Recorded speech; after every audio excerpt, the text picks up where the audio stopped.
Hello and welcome to Daily Records. I am Tommy Burton, and today we're going to be talking about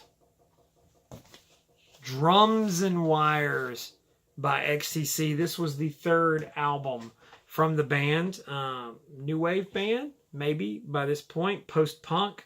Now this album was the first album to feature Dave Gregory, who came on board as lead guitarist after keyboard player Barry Andrews left the band in 1979.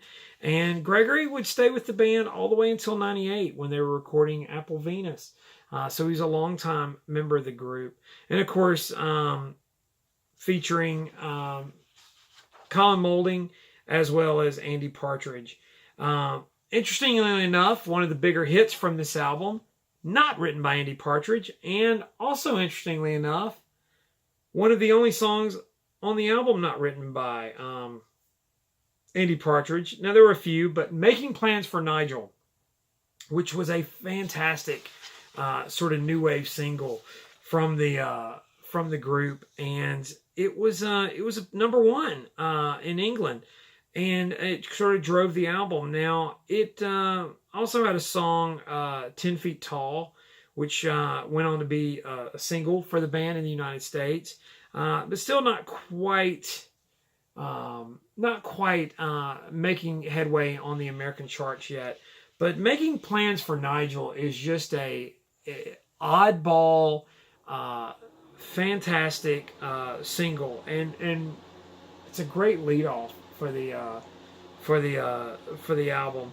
Now, this was their first sessions where they got at Townhouse Studios, and it was kind of like that particular studio was well known for the drum room, the live drum room, and Steve Lillywhite, who was a producer, was a big fan of that sound, and they wanted this big drum sound. The band did. They wanted to just have this great drum sound. So they had heard Susie and the Banshees, The Scream, who Steve Lillywhite had done. So they immediately said, we've got to get Steve Lillywhite, and so they got together and started doing the song Making Plans for Nigel, and they went on to say this is really where they took off, and I can understand why. So a lot of people count this as like one of the first major XTC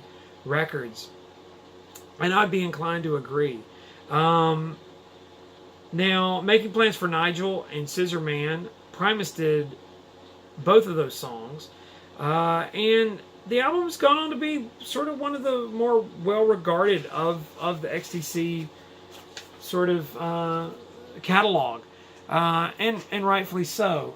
They were kind of moving away from, like, I think those first two albums were like really heavy post-punk. They were starting to pull in some more sort of melodic pop sort of things, and this definitely puts them in the new wave category, and so it pulls them out of that sort of post-punk sort of thing where they got started.